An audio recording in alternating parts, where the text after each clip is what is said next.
ফেলে দেওয়া জিনিস দিয়েও যে এত মজার খাবার রান্না করা যায়, দেখতে থাকুন আমার সাথে। আজকে আমি এইটাই আপনাদের সাথে শেয়ার করব। তো আসসালামু আলাইকুম ভিউয়ার্স, কেমন আছেন?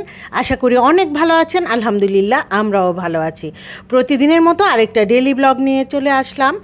আমি তো সকাল সকাল উঠে ঘুম থেকে উঠেই দেখি আমার হাজব্যান্ড কতগুলো শাক নিয়ে আসছে। শাকগুলা দেখে আমার খুব বেশি একটা পছন্দ হয় নাই, কিন্তু বেছে ধুয়ে যখন রান্না করলাম তখন এত সুন্দর হয়েছে।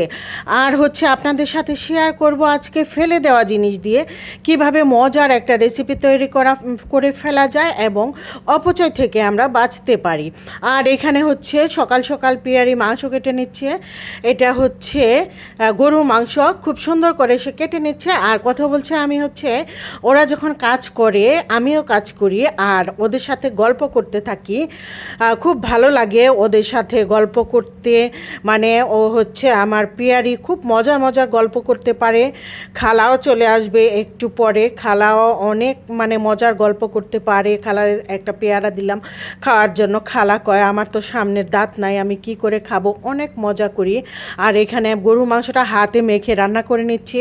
সব মশলা এখানে দিয়ে দিলাম। আর এত সুন্দর করে হাতে মাখাচ্ছিলাম, মনে হচ্ছিল যে অর্ধেক রান্না আমি এইখানে করে ফেলতেছি। আসলে ভিউয়ার্স, হাতে সুন্দর করে মাখায় নিলে, অনেকক্ষণ ভালো করে মাখায় নিলে তরকারিটা কিন্তু বেশি মজার হয়। আমি হাত ধোয়া পানিটাও এখানে দিয়ে দিয়েছিলাম, কিন্তু দুঃখের বিষয় হাত ধোয়া পানিটা আর আমি দেখাতে পারি নাই।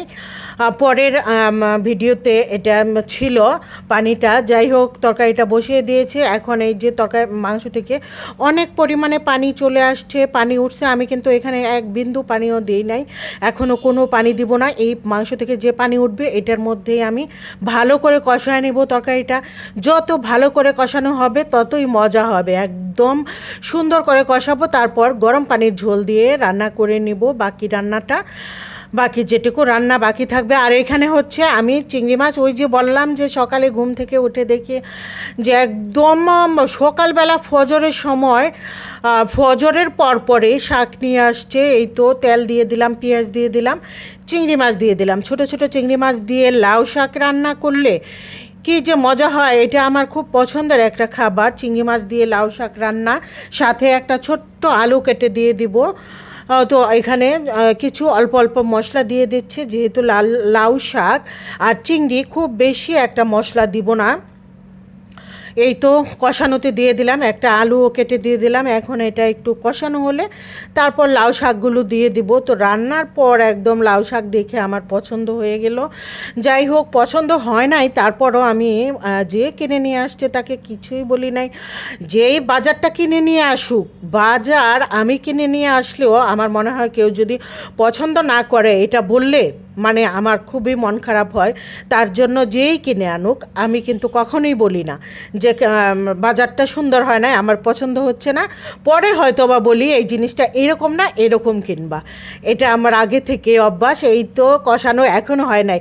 নতুন আপু ভাইয়ারা, তোমাদের উদ্দেশ্যে একটা কথা বলি, তরকারি যত ভালো করে কষানো হবে ততই কিন্তু টেস্ট ভালো আসবে। এই যে লাউ শাকগুলো এখন আমি দিয়ে দিলাম এখানে। এখন একটু নাড়াচাড়া দিয়ে ঢেকে দিব। আর লাউ শাক তো আগেই বলছিলাম যে চিংড়ি মাছ দিয়ে এইভাবে রান্না করলে, একটু ভিজা ভিজা করে রান্না করলে খুবই মজা লাগে। আমার মনে হয় আমার মতো অনেক আপুরা এইভাবে পছন্দ করে। লাউ শাক আসলে শুটকি দিয়ে রান্না করলেও অনেক ভালো লাগে, বড় মাছ দিয়ে রান্না করলেও ভালো লাগে। আর সিম আলু দিয়ে লাউ শাক একটা ভাজি করে, ওইটা করলেও অনেক ভালো লাগে খেতে। আসলে লাউ শাকটাই এমন একটা শাক, যেভাবেই রান্না করি না কেন এটা খেতে খুবই মজা হয়। আর আমরা অনেক পছন্দ করি, বেশিরভাগ মানুষই আমরা লাউ শাকটা অনেক পছন্দ করি, আর বিশেষ করে আমাদের বাংলাদেশের মানুষ। এই তো শাকটা হয়ে গেছে, দেখেন কত সুন্দর কালার আসছে। একদম রান্নার পরেও সবুজ আছে কালারটা, দেখতে যেমন ছিল খেতেও ঠিক তেমনই লোভনীয় ছিল। এখন কাঁচামরিচ দিয়ে দিলাম, কাঁচামরিচ দিয়ে নেড়ে চেড়ে আরেকটু ঢেকে দিব। আর 2-3 মিনিট রেখে, ঢেকে দেওয়ার পর 2-3 মিনিট রেখে আমি নামিয়ে নেব। শাক ঢেকে অল্প সিদ্ধ করে নিলেই ভালো হয়। আর যে কথাটা বলতেছিলাম যে ফেলে দেওয়া জিনিস দিয়ে আমি কিভাবে এত মজার একটা রান্না করে নিলাম ভিউয়ার্স, এটা বাসি পান্তা ভাত। বাসি পান্তা ভাত আমি কখনোই ফেলে দিই না। এটা খুব আগে থেকে আমার সংসার জীবনের শুরু থেকে আমার শাশুড়িও বলতেন যে আমার বৌমা কখনো ভাত নষ্ট করে না, অপচয় করে না। আমি পান্তা ভাত খেয়ে ফেলি, না হয় এইভাবে খিচুড়ি রান্না করি নিই। চাল না, ভাত ডাল সব কিছু মশলা, তারপরে আমি বরবটি সবজি দিয়েছিলাম, আলু দিয়েছিলাম, সব একসাথে ধুয়ে দিয়ে মাখিয়ে পানি দিয়ে একবারে বসিয়ে দিয়েছি। যখনই সব কিছু ফুটে আসছে সবজির ডাল, তখন আমি এরকম সুন্দর একটা বাগার দিয়ে দিলাম রসুন পেঁয়াজ শুকনা মরিচ দিয়ে। দেখেন খিচুড়িটা কত লোভনীয় লাগছে, যেমন লোভনীয় লাগছে খেতেও কিন্তু ঠিক ওই রকমই মজা ছিল।